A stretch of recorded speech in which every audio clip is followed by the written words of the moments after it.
Oregon had another top class, according to Rivals and On3. They were fifth overall with 4 5-stars and 13 4-stars. And their biggest name that it looks like that we're going to get an opportunity to see this season is wide receiver 5-star DeCorian Moore. Yeah, I think particularly with Evan Stewart, the top returning receiver being out with an injury, at least at the start of the season. The opportunity is even bigger for a guy like DeCorian Moore to come in and be an impact player. He is electric, no doubt about it. He and Dante Moore worked together quite a bit in the spring, and we're able to start develop some chemistry. And Austin Novosad and he have been on the same squad quite a bit as practices have started this preseason. So he's had a chance to develop some chemistry with the other guy that seems like he's really in the mix for the quarterback competition. So, a guy who can kind of do it all. But there's a couple other names on there, guys that have been kind of waiting in the wings for their chances to shine. Gary Bryant, the first one that comes to mind, a guy who's battled some injuries. He came in through the portal a couple years ago, battled some injuries, really wants to be a guy who has a big year this year and proves he can be a leader for this group vocally, but also in terms of production. So the Evan Stewart loss was not insignificant, and on the heels of Tez Johnson and losing Terrence Ferguson and Trayshawn Holden, a lot of guys who caught a lot of balls last year, but with Moore and Bryant and all the rest, there's certainly a lot of talent with the level this program has recruited at the last few years, particularly at receivers. So, it's going to be exciting to watch those guys and see how they help fill the void there. Do you think Moore will end up being like it looks like he's going to end up being like the major true freshman to get playing time? Do you see any other true freshman that might have a shot at significant playing time? Offensively? Or defensively, either way. We could start on offense, obviously, yeah. Yeah. I think I don't know who put together that depth chart. I think you got Cooper Perry kind of buried there. Okay. He's a guy with a lot of ability and can catch the ball. And again, in a receiver group that's got some production to replace from last year, and so things should be particularly wide open there. It wouldn't be surprising to see. I think he's got the ability to play himself in the mix there. And then, I look at the running back group, and there's just a lot of really, really explosive guys. DeJuan Riggs, who goes by Dink, redshirted last year, but then a couple other guys came in. Davison and Hill have come in as freshmen this offseason and are really, really explosive backs. So that's another position where, you lose some production and you return some guys, including through the portal, in addition to the portal, that you think can help really replace that production. But, until somebody really proves that, they're the guy, the door's open for some other guys to prove themselves. And I think running back, one of those freshman running backs certainly could play themselves into the mix. Okay. So, and obviously there's only a certain number we can put here on the board. We have 5, you can go 5 deep, but that's very important to know that you do believe that there are a couple of true freshman running backs that could definitely get in the mix. Okay. So you believe that means that you think Cooper Perry will have a pretty good chance to maybe, as far as all of these other freshmen besides Moore, to get into the mix. And where would you put him? Would you put him like in the backup, 2 deep, 3 deep? I don't want to get into that, but I just think again that the door's open. Things are wide open there. So they haven't really designated a depth chart at all in practice so far. They're just kind of like they did in spring. They've tried to got the team kind of divided up evenly into yellow squads and a yellow squad and a green squad, and they kind of go head to head quite a bit. So certainly I'd expect as the first game week gets closer, that'll change obviously. But I think right now, again, and it makes sense with all the opportunity that exists, all the doors that are open there. guys are split up evenly and given kind of an even shot to kind of play themselves into those rotations. Absolutely. When you have this much turnover, it's not just those transfers. There's the freshmen. They could equal opportunity. How about the defensive side? Any of these kids that you think we should be keeping an eye on as early as this season? Yeah, I'd look at the corners probably. Just again, a position where you suffered some losses, and it's the same story. You bring in some defensive backs that have played elsewhere. You've got some guys returning. Like Jalil Florence is coming off an injury, really wants to prove himself. Sione is a big, long kid who came in from junior college and wants to be a leader for this group. And so there's guys that, and Ife Obidewu is a guy who really impressed as a redshirt last year. But again, Offord and Brew and Finney, they're just really talented kids. Finney's length is really, really impressive. Or high-profile recruits, and again, at a position where you might want to play 3, 4, 5 guys in games, and you don't have 3, 4, 5 guys who played a ton last year. Certainly, the opportunity could exist for one of those guys to get into the mix. All right, and then as far as transfers, let's talk about. We'll stick here on the defensive side, and Dylan Thieneman is the big name, of course, because he just exploded on the scene. In 2023, had that big year with the 6 interceptions and such, and not in production, dipped a little bit last year, but that was just a god awful team that he was on. So this is just a great opportunity for him now to go from Purdue to Oregon. Wow, what a difference! Also, Theron Johnson, quality starting corner for Northwestern. Even Kennedy had a ton of PDs last time out for Ole Miss, and Bear Alexander. Is coming over after a good 2023 at USC, decided to cut things short early last year to redshirt and transfer to Oregon. So he's fresh starting in 2025. Yeah, I mean, all those are positions where you lost a guy and you're looking for immediate help. I think Bear Alexander, particularly in the middle of that defensive line. I think some folks thought Oregon would probably do more to address, the interior defensive line through the portal. But, I think in bringing in Alexander, but only Alexander, showed a lot of faith in, Amari Washington, Tion Gray, Terrence Green, those guys, and Aiden Breland, that some of those young defensive tackles can really be impact guys. And, when you're bracketed by Uiagalelei and Tuioti, who, maybe the best pass rushing duo in the country, that they're going to command some attention. So that'll take a little bit of pressure off some of those guys.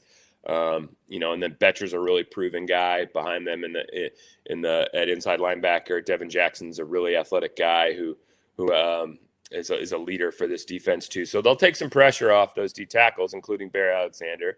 But there's going to be some young guys there that have some opportunities, and the coaches showed a lot of faith in them this offseason by not bringing in more help through the portal in that spot. So it's going to be exciting to watch those guys. Okay, and then on offense, 3 transfers looking here like they might be projected to start. As I mentioned, they lost significant starters last year along the line. So we might see those 3 starters there. Hughes coming over from Tulane was a very productive runner in the AAC.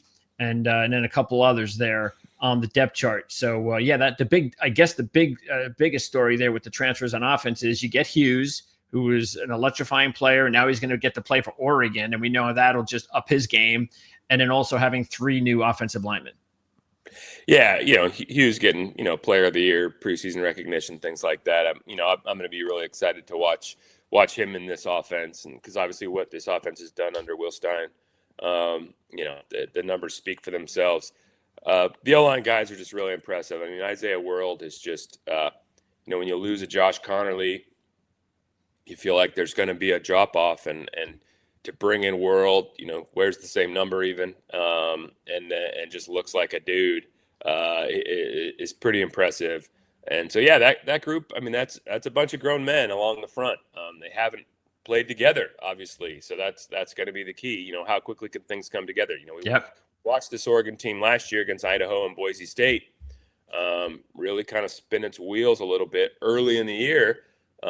Did so in victory, which, that's you. If you can take lessons out of victories, That's which right. they continue to improving, that's what you want.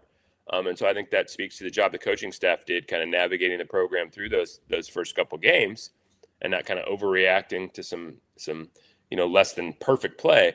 But you open against a Montana State, it could be a situation again where expectations are one thing, but this is a group that has a lot of gelling to do, particularly along that offensive line, and so things might not look perfect right out of the gate, but I would expect things to click relatively quickly, though, again, because it's a bunch of grown men. There's maturity there physically and mentally, tons of ability, and they're getting a ton of work together now. So a couple other names in there, like the Iulis and Kavika Rogers that have been around for a while that certainly are going to want to play themselves into the mix as well.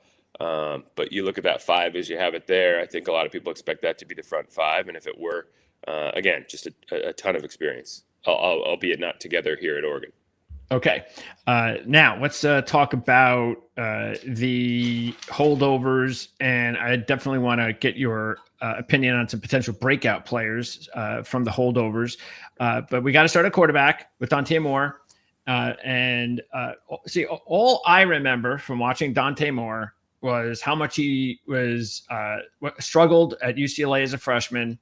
I guess that shouldn't be a surprise. He's a freshman. And that was not a great team he was on. But, I think maybe there was so much hype about him that you just expected more and you just didn't get it.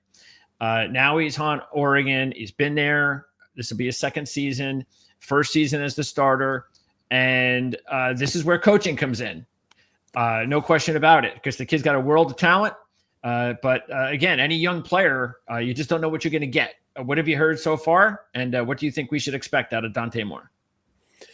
Yeah, I mean, he's obviously a really impressive physical specimen. I mean, I think he needed last year. He needed a chance to just sit back and take a mental reset, and I think it speaks to his maturity that he knew that, and he embraced the chance to just sit behind a Dylan Gabriel and keep himself ready in case he was needed, but to really kind of reset himself mentally and learn a new system and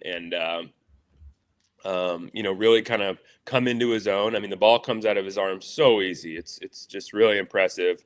And he's explosive as a runner when he needs to be. A little bit of quieter presence than, a Dylan Gabriel or a Bo Nix, what we've had at the position the last few years, but still a guy who commands respect. But Austin Novosad is a guy too who's waited his turn the last couple of years, and I think has really impressed in the times he's gotten some opportunities. Obviously like everywhere, that's a position you want competition, and I think that's a position that the coaching staff feels they've got.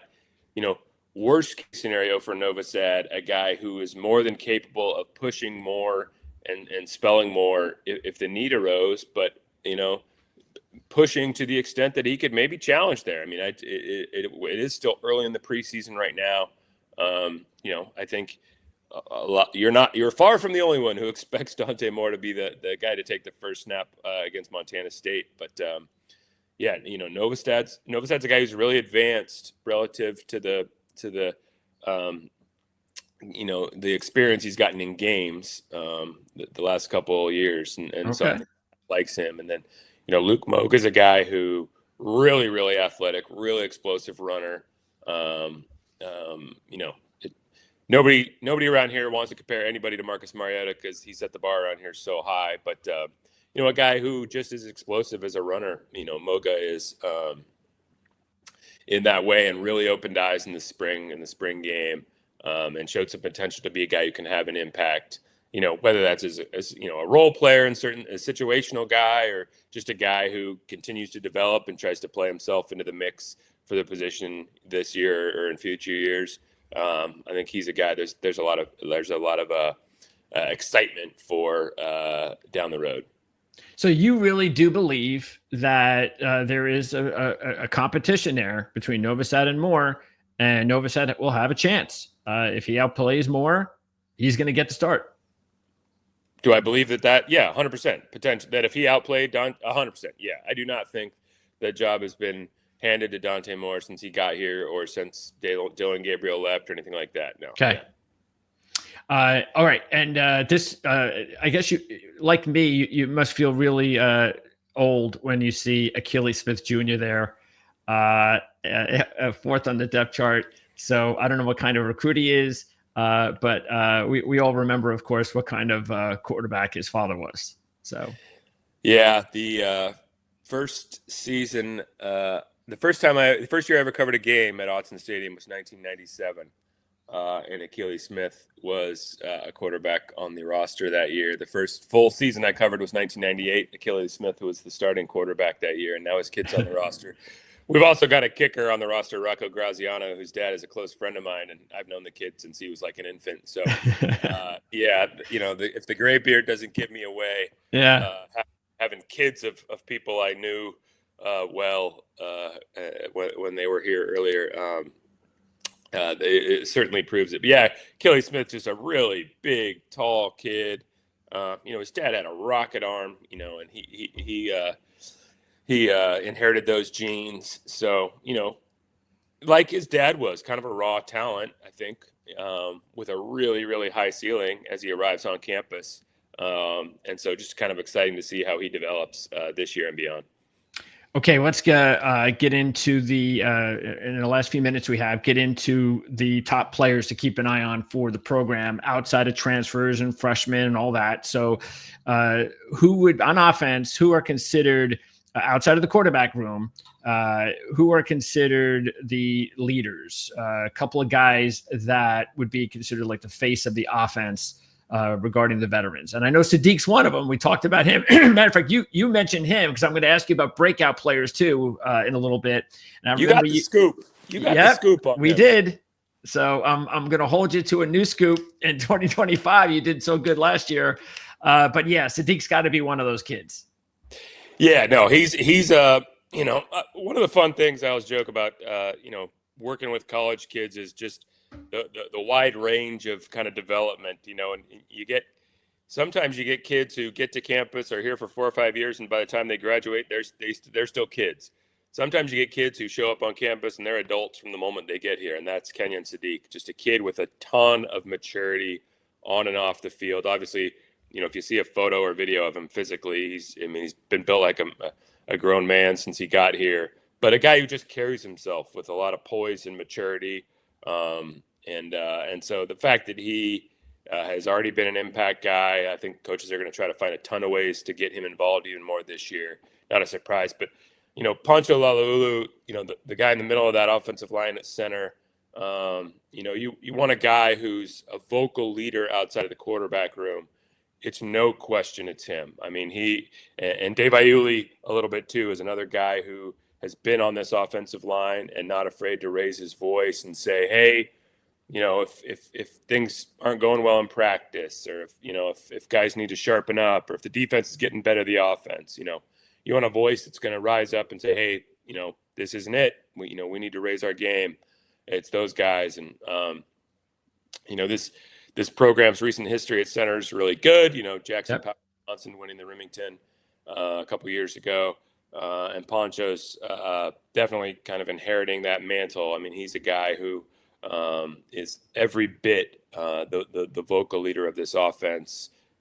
Again, even more so, guys like Moore and Novosad, one, by the nature of the fact that there's a little bit of uncertainty at that position over who's definitely going to be the guy. It's not like a starter has been designated there, but then they're also, neither one of them is, like a Bo Nix or a Dylan Gabriel vocally. They're a little more soft-spoken than those guys. So you'll like having a Pancho Lalaulu who's willing to really be the guy who basically in any situation make his voice heard. And so I think he's invaluable to this offense in that regard. And Winnington, he is the top holdover in the backfield. Been here for a few years, very productive. Are we going to see another gear, now that this is more of his opportunity, even though Hughes has come in? But are we going to see a different type of player in Winnington? And what kind of a player is he? I mean, I think you want him to be what he's been, which is just a great change of pace guy. Um, he suffered a pretty significant injury. I think it was 2 years ago now, to his knee, and has made it back. And a guy who's a really hard worker, a really soft-spoken guy, really hard worker. Really versatile, can return kicks, could return punts if you needed him to, can catch the ball. But kind of has a little bit of that classic like NFL like third down back to him, where he can catch the ball, where he's really elusive, and can kind of change the pace from your workhorse. But he can be that guy too if you needed him to. But so yeah, he presents a little bit of a different look in that backfield, because Hughes and Lamar and Harris and even some of the freshmen are big kids, and Whittington's a big, well-built kid too. But he's kind of got that scat back to him, that style. So he can really change the pace up, and present a different look for this offense. Okay, on defense. So you kind of alluded to it already. Those edge rushers. That's where this defense is going to start, isn't it?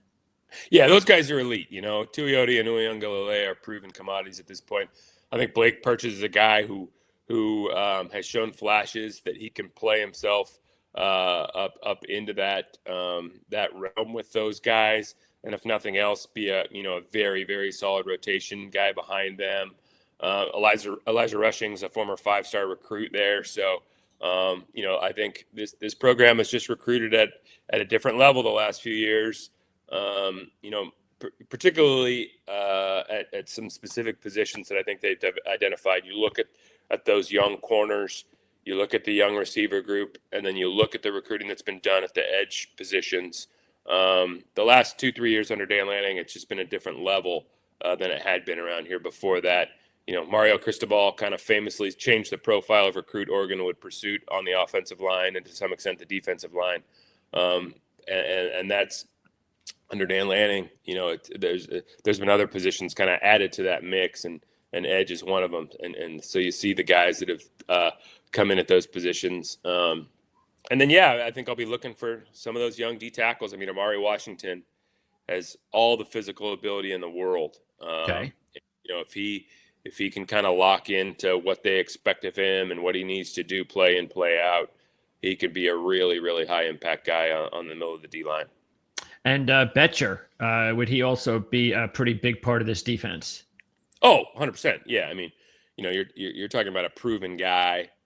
He's on all the, preseason awards watch lists for defensive players. I mean, just a guy who, Eugene kid, came in as a walk-on, first got to campus as a baseball player, got drafted by the Astros a couple years ago, but just loves playing football for the Ducks. That's what he grew up wanting to do. So, I think I look at him as kind of like a guy like Justin Herbert a few years ago, like, getting people identifying them as pro prospects, but really all they ever saw themselves from young kids was as guys who wanted to play for the Ducks, and now they're living out their dream. So, Betcher's, great kid, great leader. He's a guy who plays 1,000,000 miles an hour, but what's changed is, a couple years ago, he was going 1,000,000 miles an hour in one direction, and if the play went the other direction, he wasn't going to be involved. But he's been able to kind of rein that in a little bit and kind of play within himself, play within the system a little bit better, but still cut it loose. And he's as physical as it gets, and